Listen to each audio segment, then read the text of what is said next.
and you read verse 14, 2:14 says, but the natural man receives not the things of the Spirit of God, for they are what? Foolishness unto him. Neither can ye know them, because they are spiritually discerned. And if you take it from the NIV passage put it even much more easier for us.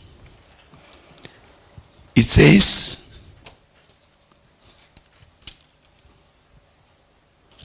verse 14, isn't it? It says, but the natural man, the man without the Spirit, does not accept the things that come from the Spirit of God, for they are foolishness to him. And he cannot understand them, because they are spiritually discerned. You see, the word he cannot is the blockage. If to say that the natural can be schooled to learn the things of the Spirit, we will have said, leave him. With training, with teaching, with more instruction, he will gradually become spiritual. He cannot. Do you understand that now? It is not about training that will change the natural to become spiritual.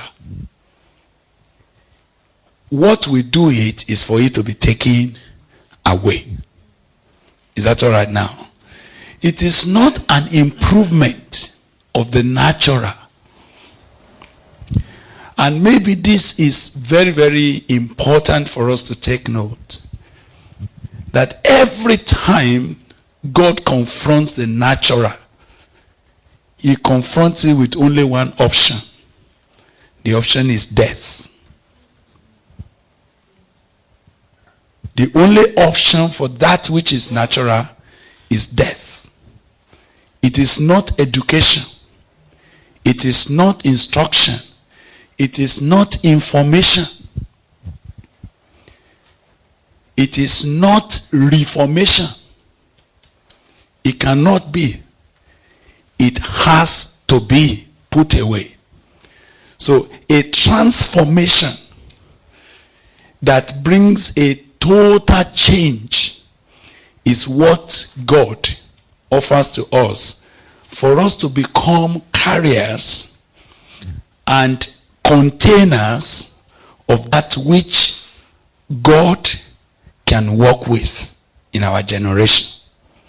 So now, is God asking us by the energy of the flesh to deal with the flesh? No. Is God giving us some new commandments and rules and say, if you follow this, if you follow this, if you follow this, you will be able to do away with the veil? No. No. So we're looking at what God is doing to bring us to a place where his purpose can prosper in our lives. Now, these are the key issues. But I want to begin from Ephesians 2.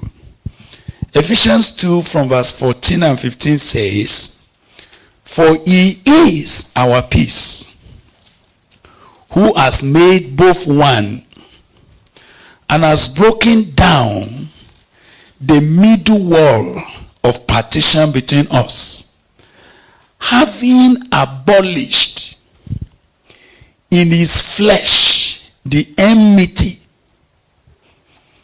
even even the law of commandments contained in ordinances, for to make in himself of two one new man, so making peace.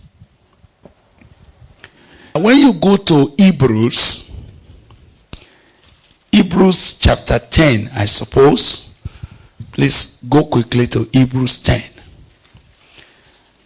In verse 19 and verse 20, the Bible says, having therefore, brethren, boldness to enter into the holiest by the blood of Jesus, by a new and living way, which he has consecrated for us through the veil, that is to say, his own flesh. Now, if you have read Hebrews chapter 10 from the beginning, actually from maybe verse 5, verse 6, verse 7, verse 8, verse 9, verse 10, it will be clear to you that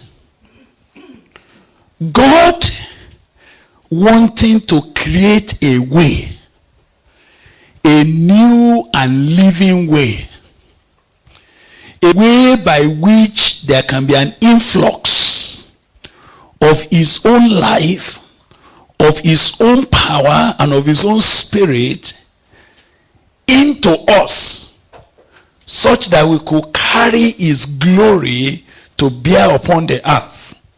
He did something to make that new and living way possible.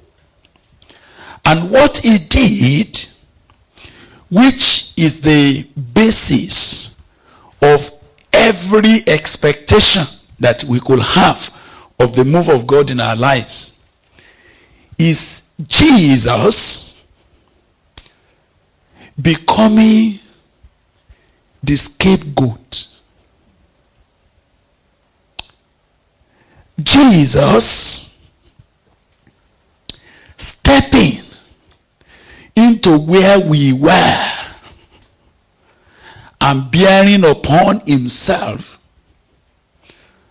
our old man, our old